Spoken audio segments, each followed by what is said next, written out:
오늘은 우리를 부르신 이유에 대해서 말씀을 함께 제목으로 삼아서 함께 말씀을 나누고자 합니다. 오늘 우리가 성경을 읽어보면 바울의 이야기가 나오죠. 바울의 이야기가 나옵니다. 근데 그 전까지는 바나바의 이야기도 함께 나왔죠. 그래서 바울과 바나바는 뗄래야 뗄 수 없는 아주 귀한 동력자였습니다. 바울을 데리고 온 사람도 바나바고, 그죠? 우리가 잘 아는 대로. 근데 바울과 바나바가 다투게 됩니다. 사람 때문에. 이 마가라는 사람을 데리고 전도를 나가자. 이 전도는 뭐 1, 2년 나가는 게 아니니까요. 근데 이 마가가 지난 1차 전도 여행 때 중간에 도망을 갔단 말이죠. 그러니까 바울 입장에서는 데려가지 말자. 우리 괜히 힘만 빠지고 애시당초 따로 데려가자. 다른 사람을. 근데 바나바는 끝까지 데려가자. 이렇게 이야기를 합니다. 그래서 둘이 심하게 다투어요. 근데 성경에 보면 이런 다투는 이야기는 안 나오면 좋은데 다투는 이야기가 15장 39절에 이렇게 나옵니다. 서로 심히 다투어 피차 갈라섰다. 그러니까 이게 갈라서기까지 한 거예요. 그러니까 이런 별로 은혜가 안 되는데 그죠? 갈라서는 이야기는. 근데 여러분 이렇게 갈라섰더니 어떻게 됩니까? 바울은 신라를 데리고 이제 소아시아 지역으로 가고 바나바는 지중해로 이제 마가를 데리고 가게 됩니다. 그래서 이제 해양으로 육로로 이렇게 둘이 나누어서 가게 되죠. 결국은 우리가 하나님의 역사라는 것은 인간이 볼 때는 왜 갈라지나 싶지만 갈라지는 것도 하나님의 뜻 가운데 있을 때가 많습니다. 그러니까 우리가 너무 바울과 바나바가 왜 갈라졌지? 왜 다투지? 믿는 사람들이 이렇게 다투어 나눠줘도 되나? 그러지 마시고 다투어서 나눠질 수 있습니다. 다투어서 나눠져서 또 주님의 일 열심히 해서 세포도 나누어져야 사는 거지 안 나눠주면 노화되는 거죠. 그렇게 이해하시면 이런 부분들이 더 잘 이해되실 거라 생각합니다. 근데 오늘 성경은 이렇게 나누어진 바울과 바나바의 바울의 이야기에만 우리에게 빛을 비춰줍니다. 자, 바울이 다른 사람을 데리고 전도를 나가죠.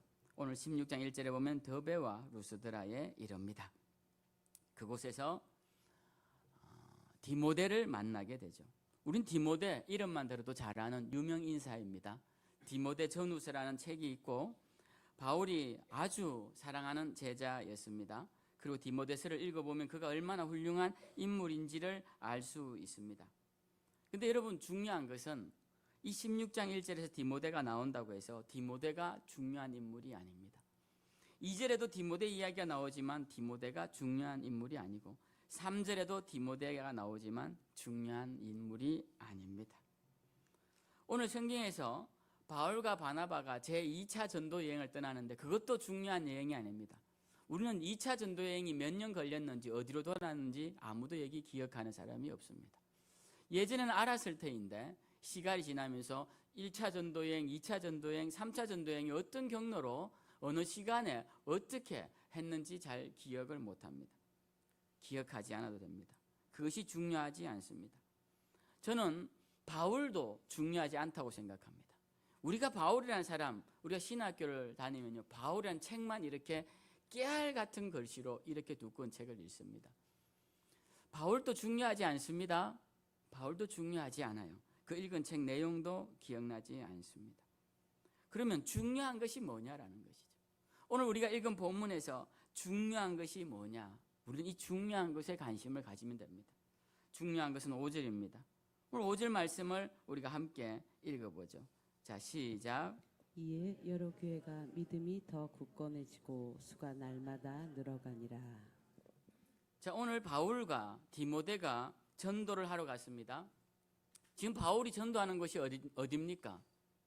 자, 아무도 몰라요. 방금 읽었는데. 그러니까 이건 별로 중요하지 않아요. 몰라도 됩니다. 모른다고 제가 뭘 하는 게 아니라 모를 수 있습니다. 중요한 건 뭐냐면 바울과 디모데가 지금 뭘 하고 있느냐? 교회를 굳건하게 세우더라는 거예요. 하나님의 관심은 여기 있습니다. 바울과 디모데, 그와 함께 했던 실라와 그리고 이 성경을 쓰는 누가까지 모두가 협력해서 하나님이 이들에게 원하는 일이 있는데, 그건 뭐냐면 교회가 믿음이 더 굳건해지는 일에 일을 쓰였다라는 것입니다. 그리고 그들 모이는 수가 날마다 늘어갔더라. 이 말은 복음 전파가 힘있게 행해지는 교회가 되었더라라는 것입니다. 중요한 것은 교회가 굳건해지더라는 것입니다. 우리도 마찬가지입니다. 하나님께서 중요하게 여기시는 것, 그것을 우리도 중요하게 여기는 자들이 돼야 되고, 더 중요한 것은 하나님이 중요하게 여기시는 것을 우리가 하기를 하나님이 원하신다라는 것입니다. 우리는 모두 그리스도인으로서 1차적인 바람이 있어야 하는데, 그거는 하나님이 원하시는 것을 할 수 있는 사람이 되는 것, 그것이 우리 그리스도인의 가장 첫 번째 목적이 되어야 하는 것이죠. 우리 삶의 목적이 되어야 됩니다. 하나님께서 중요하게 여기시는 것, 그건 무엇이냐? 오늘 성경은 주의 복음이 힘있게 증거되는 교회가 세워지는 것, 그것을 하나님께서 기뻐하시고 중요하게 생각하시는 일이라는 겁니다. 그렇기 때문에 우리가 해야 하는 중요한 일은 교회를 굳건하게 세우는 것입니다. 나를 통해 교회가 굳건하게 세워지는 것, 그걸 하나님이 원하신다라는 것입니다. 교회가 굳건히 선다는 것은 대형 교회로 성장하는 것을 말하지 않습니다. 그렇다고 소형 교회로 남아있는 것을 말하는 것도 아닙니다. 교회가 굳건히 선다는 것은 오늘 4절 말씀을 자세히 읽어보면 알 수 있습니다. 4절에 보면 여러 성으로 다녀갈 때에 예루살렘에 있는 사도와 장로들이 작정한 규례를 그들에게 주어 지키게 하더라. 예루살렘 공회에서 제1차 교회 회의에서 결의된 사항을 바울이 가는 곳마다 전달해주고 그것을 지키라고 했더니 그것을 지킴으로써 그 교회가 굳건해지더라라는 것입니다. 교회는 어떨 때 견고해질까요? 교회에 나오는 사람들이 하나님의 말씀을 지킬 때 견고해집니다. 교회에 수천 명의 사람이 나오고 수만 명의 사람이 나와도 그들이 교회 밖을 나가고 예배당 밖을 나갈 때 세상 사람들과 똑같은 삶을 살아가는 교회는 모래성과 같은 교회입니다. 그러나 100명이 모이고 50명이 모이더라도 그 사람들이 나아가서 세상 가운데서 하나님의 말씀을 지켜낼 때, 그런 자들이 모인 교회가 견고한 교회요, 반석 위에 세운 교회인 것입니다. 오늘 우리는 어떤 다짐을 해야 할까요? 우리는 교회를 견고하게 세우는데 쓰임받는 자들이 되어야 되겠다 다짐해야 할 것입니다. 교회가 견고해지는 것은 바로 오늘 이 말씀처럼 믿음이 굳건해지고 말씀대로 지키며 날마다 수가 늘어가는 것입니다. 복음 전파를 듣고 복음을 들은 자들이 교회에 나오는 역사가 일어나는 것입니다. 오늘 우리는 네 분의 귀한 분들에게 침례를 집례합니다. 저는 김시안, 김명희 성도님 부부가 또 이들을 인도하신 귀한 분들이 너무 자랑스럽습니다. 오늘 침례를 받으시는 이 분들과 이들을 인도하신 분들이 자랑스러워요. 오늘 박수원 성도님과 우리 박성도를 인도한 분들이 자랑스럽습니다. 오늘 이현미 성도님과 우리 이성도님을 인도한 분이 자랑스럽습니다. 저는 이러한 일들이 교회가 날마다 수가 더해지는 역사라고 생각합니다. 오늘 일부에 옥기식 집사님이 나오셨어요. 작년에 침례를 받으시고 올해 집사가 되셨어요. 저는 참 자랑스럽다고 일부에도 말씀을 드렸습니다. 우리 민 집사님도 침례를 받으시고 집사가 되셨어요. 우리 박성미 집사님도 침례를 받으시고 우리 교회 오셔서 침례를 받으시고 집사가 되셨어요. 오늘 일부에 온 이마숙 집사님도 우리 교회 오셔서 침례를 받으시고 집사가 되신 지 이제 2년이 되셨습니다. 저는 이런 분들이 대단히 자랑스럽습니다. 우리 교회가 이것이 영광이라 생각합니다. 저는 제 목회에 바람이 있다면 단 1년도 쉬지 않고 침례를 베풀 수 있다면 저는 그것이 제가 소원하는 바입니다. 여러분, 우리 교회가 하나님 앞에서 견고하게 세워지는 일에, 날마다 수가 더해지는 일에 여러분은 어떻습니까? 저는 오늘 일부에 이런 예언을 했습니다. 예언을 처음 하는 것 같은데요. 오늘 침례를 받는 사람들 곁에 반드시 전도하신 분들이 서 계실 것이다. 자, 이런 예언을 했습니다. 틀리지 않기를 바랍니다. 네. 근데 누구라도 제가 전도한 사람이 침례를 받는다면 저는 그 사람 옆에 서 있을 거라 생각합니다. 그를 안아주고 야, 잘했다. 저는 이러한 일들이 우리 일생에 단 한 번이라도 있어야 되지 않을까 생각해요. 여러분의 삶 가운데 여러분이 전도한 사람이 예수 그리스도 이름으로 물속에 들어갔다 나올 때 그 곁에서 잘했어, 우리가 함께 천국의 백성이 된 거야, 이젠 죽어도 주님 나라 가는 거야, 우리는 이제 하나님의 자녀로 사는 거야 라고 축하해주는 단 한 사람이 없었다면 우리의 신앙은 한번 돌아봐야 합니다. 우리의 신앙은 한번 돌아봐야 돼요. 과연 우리가 주님을 만날 때 주님 앞에서 과연 어떤 얼굴일지 한번 생각해 보아야 한다는 것입니다. 저는 오늘 이 설교를 준비하면서 이런 고백을 합니다. 나는 교회를 굳건하게 세우는 자가 되어야 되겠다. 그런 다짐을 해요. 그리고 이런 기대를 합니다. 나에게 맡겨주신 생명샘 교회가 날마다 수가 더해지며 굳건하게 세워지는 교회가 되리라. 여러분도 이와 같은 고백과 기대를 가지고 저와 함께 나아가길 주님의 이름으로 부탁드립니다. 두 번째, 우리는 오늘 말씀에서 중요하게 가르치는 또 하나의 사실을 나누기를 원합니다. 그건 6절 말씀입니다. 6절을 우리 함께 읽어보겠습니다. 시작. 성령이 아시아에서 말씀을 전하지 못하게 하시거늘 그들이 부르가야와 갈라디아 땅으로 다녀가. 여러분, 성경을 읽다가 하나님이 말씀을 전하지 못하게 하는 장면을 보신 적이 있으십니까? 하나님이 전도를 못하게 막으시는 장면을 보신 적이 있으십니까? 오늘 여기 그 장면이 등장합니다.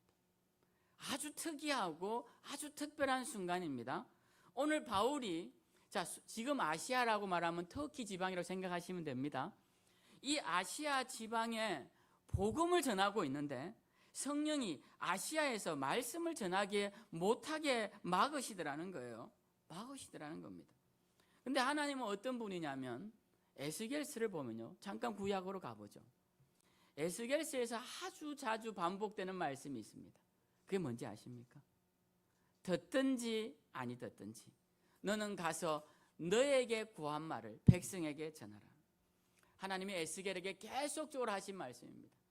그들의 이마가 화강석 같으면, 단단한 돌덩이 같으면 나는 네 이마를 철광석 같이 만들어주리. 그러니까 두려워하지 말고 그들 앞에서 조금 더 주저하지 말고 그들 앞에 서서 당당히 내 말을 전하라라고 말씀하셨어요. 저는 그런 말씀 들으면 굉장히 힘이 납니다. 듣든지 아니 듣든지. 하나님은 그런 분이세요. 그러면 지나가던 새가 듣고 생명 없는 돌이 듣고 잠자던 나무가 깨어나겠죠. 사람이 듣지 않으면. 어쨌든 전하는 것입니다. 그런데 오늘 하나님이 이 바울에게는 말씀을 전하지 못하게 하십니다. 전도를 하지 못하게 하십니다. 어떻게 막으셨는지는 정확히 나오지 않아요. 근데 분명하게 나타나신 것 같아요. 그러니까 바울이 그 말씀 전하는 것을 멈춥니다. 사실 바울은 말씀을 멈출 상황이 아닙니다. 바울은 어떤 열망을 가지고 나왔냐면요, 이 아시아 지역에 전도를 하고 이 아시아를 복음화시키라는 원대한 꿈을 가지고 나왔습니다. 왜? 1차 전도 여행도 이 지역을 돌면서 많은 교회를 세웠기 때문에 이번에 다시 돌면서 이 교회들을 굳건하게 세우리라 라는 마음으로 1차적으로 더베와 루스드라에 온 것입니다. 그리고 지금 전하고 있는 것이에요. 그 전에 전했던 세웠던 교회들을 방문하고 있는 중입니다. 그런데 하나님께서 못하게 하시는 거예요. 자, 바울이 순순히 안 했을까요? 자, 여기 보면 안 했다는 말은 없는데 바울이 이런 말이 있습니다. 7절에 보면 성령이 말씀을 전하지 못하게 막자 무시아 앞에 이르러 비두니아로 가고자 애쓰더라. 이 비두니아도 어디입니까? 아시아 지역입니다. 그러니까 원래 가려는 서쪽 방향을 제치고 다시 북쪽으로 올라가서 전하려고 했다라는 겁니다. 그러니까 이제 누가 막습니까? 예수의 영이 막았습니다. 예수의 영이 허락지 않습니다. 자, 이런 일이 성경에는 거의 나타나지 않습니다. 거의 나타나지 않아요. 복음을 전한다는데 막아서는 것, 복음을 전하러 간다는데 막아서는 것, 성령께서 나타나시고 예수께서 나타나시고 이제 나중에는 하나님이 환상 중에 바울을 막아서십니다. 자, 왜 그렇게 하시느냐라는 것이죠. 그것은 우리가 알 수가 없습니다. 그런데 지금 바울이 고민하고 있어요. 그래서 어떻게 해야 되나? 드로아에, 여기는 항구입니다. 드로아. 이 항구에 앉아서 고민하고 있습니다. 그때 환상이 보이는데 환상 중에 마게도냐 사람 하나가 서서 그에게 오라고 청합니다. 자, 마게도냐는 지금 그리스 북부 지역을 말하는 것이죠. 지금의. 그러니까 튀르키예 쪽에서 보면 유럽으로 가는 첫 관문이 바로 이 마게도냐 지역입니다. 그러니까 이 마게도냐 지역의 사람이 자기들에게 복음을 전해달라고 지금 요청하는 환상을 보았다라는 것입니다. 그래서 이 바울이 그 순간 드로아에서 배를 타고 드디어 마게도냐 쪽으로 가게 됩니다. 여기서 이런 이야기, 내용들, 여기 이름들 금방 잊어버리셔서 그런 것들은 중요하지 않습니다. 여기서 중요한 건 뭐냐면 앞에서 말씀드린 것처럼 중요한 사실이 있어요. 그것은 이 바울이 성령님을 따라 행하더라라는 것입니다. 성령님을 따라 바울이 그 말씀에 순종하며 나아가더라라는 것입니다. 이것이 오늘 바울의 모습을 통해 우리가 배워야 할 중요한 말씀이고 오늘 바울이라는 이 사람을 통하여서 하나님이 우리에게 들려주시는 음성입니다. 너희는 내 말을 듣고 내 말을 따라 내가 가리키는 곳으로 가야 한다라고 주님이 말씀하고 계신다라는 것입니다. 우리는 어떻게 삽니까? 우리는 하나님과 무관하게 사는 경우가 많습니다. 무슨 일을 할 때 과연 하나님께서 이것을 기뻐하실까 단 한 번도 생각해 보시고 그 일을 하십니까? 우리가 어떤 일을 할 때 하나님께서 지금 이것을 하기를 원하고 계실까 단 한 번 생각하고 그 일을 결정하십니까? 우리가 어떤 일을 할 때 하나님께서 이것을 지금 나에게 바라고 계실까? 우리는 일을 하면서 이 일에 대한 목적, 이 일에 대한 방법, 그리고 이 일을 시작하는 시기까지, 그리고 이것이 하나님의 뜻과 계획 안에 있는지 하나님께 한 번이라도 물어보고 시작하느냐라는 거예요. 한 번은 물어봐야 하지 않겠습니까? 두 번, 세 번 응답이 안 오면 계속 물어봐야 하지 않겠습니까? 그런데 보통의 사람들은 특히 사업하는 분들 돈이 벌린다고 무조건 시작하는 것 옳지 않습니다. 이것은 사업하는 사람에게만 국한된 이야기가 아니에요. 우리 모두에게 국한된 이야기입니다. 우리에게 유익이 있다고 무조건 시작하는 것 옳지 않습니다. 우리 자녀의 장래에 이 일이 유익할 거라고 무조건 시작하게 하는 것 옳은 일이 아닙니다. 생각해 보아야 합니다. 사업을 해서 돈이 잘 벌어지는 것, 그 과연 하나님이 원하시는 것일까요? 우리에게 유익이 있는 일일까요? 제가 어떤 영상을 보니까 어떤 사람이 법원 앞에서 이혼하고 나오는 사람들에게 돈 10만 원을 주면서 이혼한 이유에 대해서 말을 하면 돈 10만 원을 주겠다고. 그랬더니 어떤 여자분이 그 인터뷰에 응해서 대답을 해주더라고요. 왜 당신은 이혼했습니까? 남편이 바람을 펴서 이혼을 했다는 거예요. 그러면서 왜 바람을 폈는지 이야기해 주는데 그 남편이 가난할 때는, 사업이 잘 안 될 때는 부부관계가 좋았는데 돈이 많이 벌고 사업이 잘 되니까 그가 다른 여자와 바람을 피웠다라는 거예요. 그 여자분이 바라는 것이 있는데 그것은 내 남편이, 이혼한 남편이 돈을 못 벌었으면 좋겠다라는 거예요. 그게 그 여인의 소망이었습니다. 그리고 10만 원을 받고 갔어요. 여러분, 이것이 저는 사실이라고 생각합니다. 사람들이 부유해져서 바람을 피운 사례는 굳이 그 영상 예를 들지 않아도 주변에 아주 흔한 이야기입니다. 우리가 로또가 당첨이 되어서 패가망신한 사람들의 이야기는 심심치 않게 들을 수가 있죠. 그래서 두려워서 안 찾아가는 사람들도 있다고 합니다. 여러분 어떻습니까? 우리가 생각하는 일이 다 잘 되는 것, 그것이 과연 좋은 일일까요? 여러분, 우리는 그렇게 생각하시면 안 됩니다. 무조건 잘 된다고, 무조건 내 생각대로 된다고, 내 계획대로 된다고, 그것이 하나님의 뜻과 무관해도 괜찮다고 생각하시면 큰일 난다라는 것입니다. 오늘 바울은 자기의 일도 아니에요. 주님의 일입니다. 다른 일도 아니고 복음을 전하는 일입니다. 그런데 그 시기와 장소가 맞지 않다고 하나님께서 막으시니까 바울이 거기에 순종하며 나아갔다라는 것입니다. 우리도 마찬가지입니다. 우리도 성령님의 인도를 따라 무엇이든 한다는 생각으로 삶을 살아야 합니다. 우리 그리스도인들은 그렇게 살아야 돼요. 우리 생명샘 교인들은 그렇게 살아야 합니다. 하나님의 인도를 따라간다면 무엇이든 좋다고.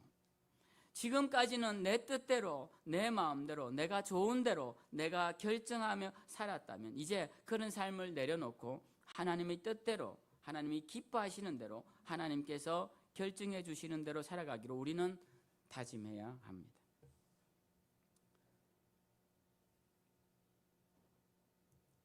저는 몽골에 한반도 평화를 위한 몽골의 역할이라는 포럼이 있다고 해서 거기를 갔었습니다.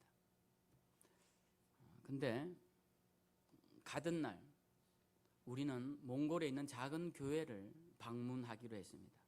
저는 그렇게 멀리 있는지 몰랐어요. 울란바토르에 도착하고 몇 시간 트래픽이 걸렸는지 모릅니다. 서울보다 더 심각한 교통체증에 차가 막혀 있다가 그 길이 뚫려서 6시간을 달려서 작은 마을에 도착했습니다. 그곳에 갔더니 젊은 40대 부부가 결혼한 지 1년도 안 됐는데 그 남자는 총각으로 수년 동안 그 지역에서 교회를 섬기고 있었습니다.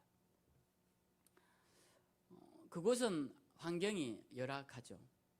몽골이란 나라는 인구가 340만 명 정도 되는데 170만 명이 울란바토르라는 그 수도 안에 다 살고 있습니다. 그러니까 미어 터지는 것이. 근데 몽골은 300개가 넘는 마을이 있어요. 도시가. 그러니까 나머지 170만 명이 300개 마을에 흩어지니까 5천 명 채 안 되는 마을들이 300개가 넘는 거예요. 그 중에 조금 작은 도시가 있으니 그 마을들은 모두가 작은 도시이고 땅덩어리는 우리나라의 7배가 되니까 어마어마하게 크니까 사람들이 사는 곳 찾아가는데 6시간 걸리는 건 보통 일이고 11시간도 걸리고 12시간도 걸려서 작은 마을을 찾아가는 겁니다. 제가 갔던 곳은 바롱부롱이라는 곳이었는데 그곳에 가서 교회당의 의자를 보니까 장의자 6개가 3개씩 놓여 있어요. 그리고 그 교회 간판에 우리 한국에 있는 사천에 있는 교회가 어떠한 권사님이 그 교회를 세우는데 도왔다라는 표가 한글로 쓰여져 있어요. 더 놀라운 것은 그 교회 이름이 영원한 생명의 샘 교회라는 거예요. 영원한 생명. 제가 그 교회를 보고 깜짝 놀랐어요. 야, 내가 생명의 샘 교회인데 우리 교회랑 이름이 똑같은 교회가 이 먼 몽골 땅, 척박한 땅에 있구나. 저는 모기가 벌떼처럼 공격하는 건 처음 봤습니다. 그런 환경에서 그렇게 어렵게 목회를 하고 있구나라는 생각을 했습니다. 근데 그가 그곳에서 목회한 이유가 뭘까요? 그의 간증을 들었습니다.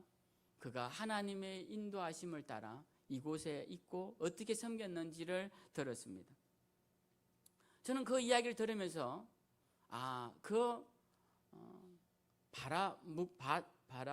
뭉크라는 그 목사님, 이름이 뭉크인데 그 뭉크 목사님이 그 몽골 바롱부롱에서 목회하는 것 하나님의 부르심이구나. 저도 이 문오리에서 똑같은 이름의 교회를 목회하는 것 하나님의 부르심이구나. 저는 그렇게 생각합니다. 그 사람이 그분이 그곳에서 목회를 하는 것처럼 저도 이곳에서 제 목회를 하는 것입니다. 저는 이것이 하나님의 부르심이라는 확고한 믿음이 있기 때문에 이곳에서 목회하는 일에 주저하지 않고 다른 어떤 요청에도 단호할 수 있게 되는 것입니다. 저는 여기가 저의 목회지인 것이죠. 왜? 주님이 부르신 곳이기 때문에. 우리 교회는 지금까지 오면서 많은 놀라운 일들을 보여주셨습니다. 사람이 죽기도 하고 그리고 기적 같은 일들이 일어나서 성전이 세워지기도 하고 정말 하나님의 기뻐하시는 이름이 돌에 새겨지기도 하고 때마다 시마다 놀랍게 역사하신 것들이 간증으로 넘쳐납니다. 하나님이 살아 계시지 않다면 어떻게 이런 일이 있을 수 있을까 싶은 일들이 여러 번 우리 교회에 있습니다. 그렇게 우리는 하나님의 뜻 안에 하나님의 계획 안에 우리 자신을 맡기고 또 교회를 맡기는 일에 주저할 필요가 없다라는 것입니다. 이렇게 가까이 역사하시는 하나님의 손길을 보고도 믿음 없이 염려하고 걱정하는 일은 정말 하나님 보시기에 안타까운 일일 수밖에 없다라는 것입니다. 마치 아버지의 손을 잡고 있는 아이가 아버지 손을 잡고서도 계속 염려하고 걱정하는 것과 다를 바가 없다라는 것이죠. 그런데 이렇게 살아가는 자의 삶의 자세가 있습니다. 그것은 우리의 계획을 하나님 앞에 내려놓아야 한다는 것입니다. 여러분 제 말을 잘 들으셔야 합니다. 저는 내려놓아야 한다 했지 내어놓는 것이 아닙니다. 여러분의 계획을 하나님 앞에 심사받는 게 아니에요. 여러분의 계획을 하나님 앞에 내려놓아야 합니다. 여러분에게도 계획이 있다시피 저에게도 인생의 계획이 있습니다. 그러나 하나님의 계획 앞에 서면 모든 것을 내려놓을 준비를 해야 할 것입니다. 바울을 보실 때 여러분 바울이 어떤 자일 것 같습니까? 계획적인 자인 것 같죠. 그는 가말리엘 문화에서 수사학을 배웠고 그의 논리는 항상 정연했습니다. 아마 그의 일 추진도 계획적으로 했을 것입니다. 그는 어디를 언제 어떻게 갈지 누구와 갈지 미리 계획을 세워놓았고 그렇기에 그 자격에 미달되는 마가를 쳐낼 수 있었습니다. 그는 아주 계획적인 성향의 사람인 것 같습니다. 그가 쓴 편지를 봐도 그렇습니다. 그는 일단 떠나보자. 가다 보면 하나님께서 역사하시겠지. 저 같은 그런 성격은 아닌 것 같습니다. 그는 분명 두 번째 전도 여행을 떠날 때 많은 계획과 방향을 미리 정했을 것입니다. 그런데 그가 출발하고 얼마 안 되어 하나님께서 그의 계획을 틀어버리십니다. 그가 계획한 모든 여정을 스톱시킵니다. 그런데 바울은 여기서 결국 순종하게 됩니다. 자신의 계획의 일부라도 시행해보려고 비두니아로 가려고 시도해봤지만 예수의 영이 그것마저도 막아버리십니다. 바울은 소아시아 지방에 대한 미련이 남아있을 수밖에 없습니다. 지금도 그가 개척한 교회들이 거기에 있고 지금 그 교회들을 바로 세워야 한다는 열망이 그 가운데 있는데 어떻게든 그래서 이 지역에 남아있으려고 했지만 하나님께서 막으셨다라는 것입니다. 자, 여러분 이때 바울에게 들려진 환상이 있습니다. 바로 마게도냐 사람이 부르는 환상을 보게 되는 것이죠. 여러분 바울은 영적으로 아주 예민한 사람이었습니다. 그는 그의 계획을 아무리 철두철미하게 짠다 할지라도 그 계획이 하나님의 계획에 우선하지 않는 사람이었습니다. 그는 결국 아시아를 복음시킬 원대한 계획을 다 내려놓고 아무 연고도 없는 무작정 하나님의 명령을 따라 유럽의 관문 마게도냐로 가게 됩니다. 그곳에서 처음 만난 도시가 빌립보입니다. 그 빌립보 이야기는 다음 주에 하죠. 저는 오늘 이 말씀을 여러분들에게 전달해 드리면서 우리 모두가 어떤 생각을 가져야 하느냐라는 것이죠. 그것은 우리의 삶도 바울처럼 성령의 말씀을 듣는 삶을 살아야 한다는 것입니다. 성령께서 나에게 어디로 가라 하시는지 기도하며 나아가는 삶이 되어야 할 것이고 내가 가다가 막혔을 때 혹시 예수께서 나를 막으시는 것은 아닌지 한번 돌아보는 자들이 되어야 할 것이고 그 중에 기도하면서 주의 음성을 듣고 나를 부르는 곳이 없는지 생각해 보는 자들이 되어야 한다는 것이죠.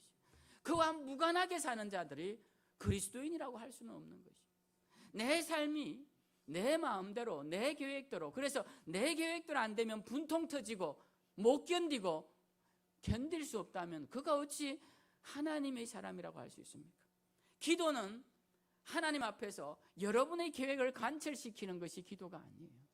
기도는 하나님 앞에서 여러분의 계획을 하나님이라는 반석 위에 내어 던지는 것이 기도인 것입니다.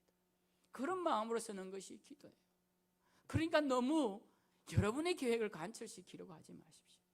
그것은 올바른 그리스도인의 삶의 자세가 아니고 신앙의 모습이 아니라는 것입니다. 여러분의 일이 계획대로 되지 않으시거든 다시 한번 생각해 보십시오. 하나님이 나에게 지금 이것을 원하고 계시는가? 요셉 이야기를 함께 나누기 원합니다. 요셉이 어릴 때 채색 옷을 입은 아이로 삽니다. 색 입힌 옷이 귀하던 시대에 요셉만 채색 옷을 입혀요. 10명의 형들은 시기를 합니다. 시기한 이유로 이 동생을 애굽의 종으로 팔아버리죠. 요셉은 종으로 팔려갑니다. 그곳에서 열심히 성실하게 일을 하여서 시위대장 보디발의 집에 총괄 책임자가 됩니다. 자, 그곳에서 총괄 책임자가 되어서 보디발의 집을 잘 운영하고 있을 때 그때 보디발의 아내가 요셉을 유혹합니다.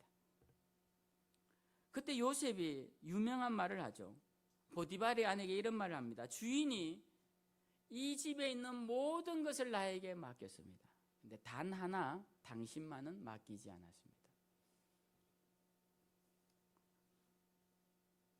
그러면서 이렇게 말을 합니다. 저와 여러분들이 모두 기억해야 할 말입니다. 내가 어찌 이 큰 악을 행하여 하나님께 죄를 지으리이까?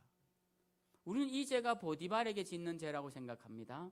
그러나 요셉은 이 죄가 하나님께 짓는 죄라고 분명하게 말합니다.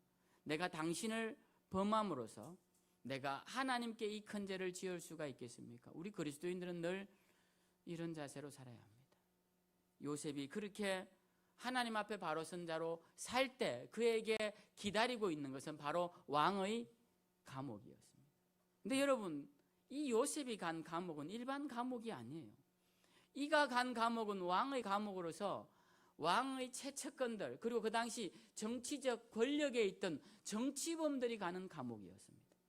아무나 가는 감옥이 아니었어요. 바울은 거기에서 고위 관료를 만납니다. 술 맡은 관원, 떡 맡은 관원 같은 이 왕의 최측근들을 만납니다. 그곳에서 무엇이 만들어졌을까요? 그의 정치적 인맥이 만들어집니다. 그곳에서 그는 정치적 역량을 배우게 됩니다. 그곳에서 정치가 어떤 것인지를 보게 되는 것이죠. 그가 하루아침에 요셉이 애굽의 총리가 되는 게 아닙니다. 애굽의 왕의 감옥에서 정치인으로서 훈련받는 과정이 있었다는 거예요. 우리는 그 감옥을 그렇게 생각하지 않습니다. 그 감옥에 왜 갔을까? 그가 보디발의 아내 유혹을 왜 뿌리쳤을까? 그 뿌리친 결과물 치고는 너무 초라하지 않지 않느냐라고 말할 수 있습니다. 그러나 여러분, 그렇지 않습니다. 이 모든 것은 하나님의 계획 안에 있는 훈련의 시간이었다는 것. 믿으십니까? 여러분의 삶에도 이런 일들이 일어나기를 바라십니까? 전 그렇게 되길 바라요. 우리가 한 번도 실패를 해보지 않고 한 번도 아픔을 겪지 않아서 실패한 자, 아픈 자의 마음을 이해하지 못하는 그런 삶이 좋습니까? 우리는 실패도 경험해보고 아픔도 경험해보고 좌절도 경험해봐도 됩니다. 그러나 그 모든 과정이 하나님의 뜻 안에 있다면 이 모든 것들로 통해 여러분들은 하나님의 귀한 일꾼으로 성장할 것입니다. 그렇기 때문에 우리는 이런 일에 있어서 주저할 필요가 없습니다. 하나님의 뜻이 내 인생의 걸림돌이 될 것이라고 생각하지 마십시오. 저는 제가 가고 싶은 학교가 있었고 제가 가고 싶은 직업이 있었습니다.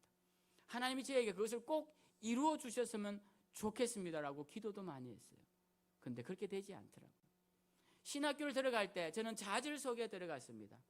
굉장한 좌절과 실패감과 낙심과 제가 신학교 들어가려고 이렇게 공부했던가 싶은 마음으로 신학교를 들어갔습니다. 저는 그것이 실패한 길처럼 느껴졌습니다. 그러나 지금 시간이 많이 지나놓고 보니 하나님께서 제게 가장 좋은 길로 인도하셨다는 사실을 깨닫게 되었습니다. 여러분들은 안 믿으셔도 돼요. 제 고백이니까. 저는 그렇게 생각합니다. 그리고 지금도 그렇게 믿고 감사함으로 나아갑니다. 여러분, 하나님의 뜻은 여러분을 가장 좋은 길로 인도하신다는 것을 믿어 의심치 말기 바랍니다.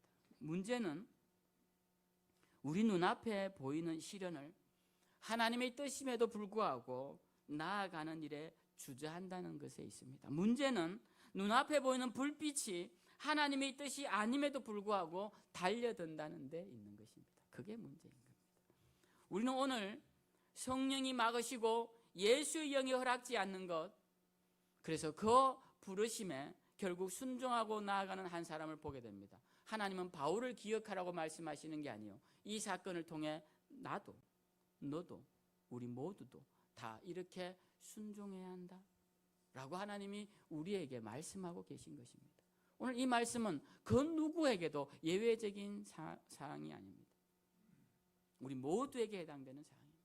여러분, 오늘부터라도 이 말씀을 듣고 이제 이 시간 이후부터라도 무슨 일을 시작할 때 이것이 과연 하나님이 기뻐하실 일인가, 하나님이 좋아하실 일일까, 하나님께서 허락하시는 일일까, 한 번 더 하나님께 기도해 보시고 마음에 확신이 오신다면 기쁨으로 나아가시되, 하나님이 이 모든 일들로 통하여서 하시길 원하시는 것은 교회가 굳건해지고 복음이 힘있게 전거되는 것이라는 이 분명한 명제를 기억하시고, 오늘도 주님 주신 사명 잘 감당하며 주님 가라고 하시는 그 자리에 서 있는 저와 여러분들 다 되시기를 주님의 이름으로